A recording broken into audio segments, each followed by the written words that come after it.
ዳገባ ብዙዎቹ እንዲፈወዙ ነው የምፈልገው። እኔ ብቻ ሳይሆን ሌሎቹም የተበሉት አይደለ ብላ እያደረገች ነው። እቺ ቀጫጫ ጾማ ትላል ጾማለች ከትላል ትዘርማለች።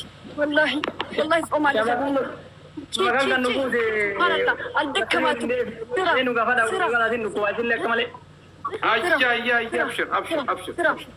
ስራ ራሱ እኮ ጾማ ሱራ ሰብታ እቺ ጠንካራ ልጅ ወላሂ ጠንካራ ነች። ለዚህ አይደለ እንደ በፊትም እኮ ነው እንደዛ ሀሲድ የሆንኩባት ምንም አድርጋብኝ አይደለም።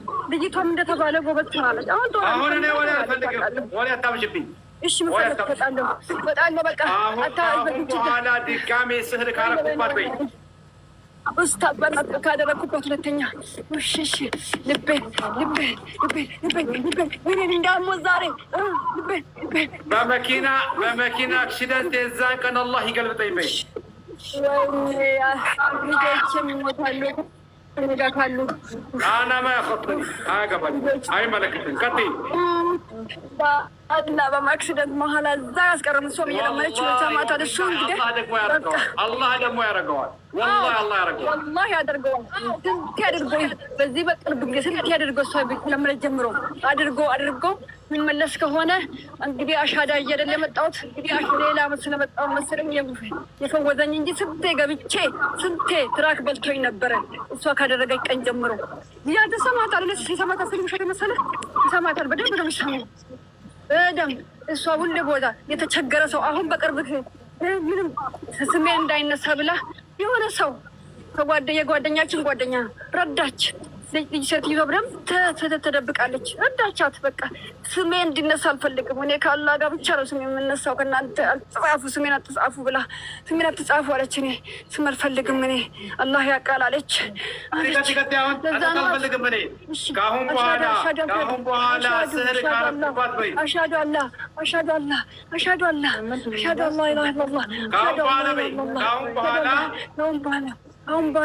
ከአሁን በኋላ ስህር ካደረኩባት በአክሲደንት አላህ ይገልብጠኝ።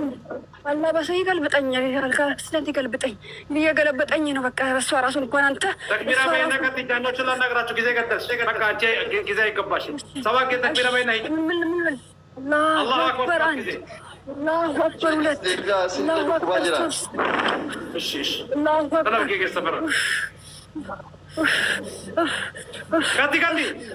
አላሁ አክበር አንድ አላሁ አክበር ሁለት አላሁ አክበር ሶስት አላሁ አክበር አራት አላሁ አክበር አምስት አላሁ አክበር ስድስት አላሁ አክበር ሰባት ያላ ጃኖች ታይዛችሁ ሁላችሁም ታይዛችሁ ፍጠኑ።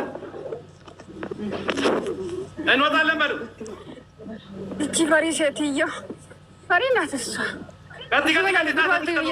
ሰዓት አትግደሉብኝ። ትወጣላችሁ። እንመለሳለን አይደለም? ኖ መመለስ የለም። ከአሁን በኋላ ስህር እንደማሰኑ ካልገቡ ትገባላችሁ። ከአሁን በኋላ እሺ በላ እንቀጥል። በፈጣሪ ስም ቃል ገብተናል። ሙስሊሙም አለበት አጅኑ ያገዘናል። ሙስሊም በሉ አንድ ላይ በሉ። በፈጣሪ ስም ቃል ገብተናል። ሙስሊሙም በፈጣሪ ስም ነው የሚወጣው። ሁሉም ኦኬ። በፈጣሪ ስም ቃል እንገባለን። ከአሁን በኋላ ስህር የሚባል ነገር ይችኛው ላምባ ድምለስ ሌላ ቦታ እንሄዳለን። ለሌላ ሰው ስህር የሚባል ነገር ቀጥሎ ስህር የሚባል ነገር ይችኛው ብቻ በላ ሌሎቹ ምን አገባ አልመጡም። አንተ ጋር ሌሎቹ ጋር እንሰራለን። ስህር የሚባል በሙስሊም አንሰራም በሉ። ሙስሊም ላይ አንሰራም በሉ። እሺ ስህር የሚባል በሙስሊም ላይ አንሰራም። ከሰራን ፈጣሪ በማይዳን በሽታ ይግደለን። ይግደለን። በካንሰር ይምታን። ኦኬ እናንተ ትወጣላችሁ። ከዛ እናንተ ትወጣላችሁ። የእናንተን ተላላኪ ማን ስሙ? እናንተ ጋር የሚመጣው ሰውዬ ልጅ ስሙ ማን ነበረ?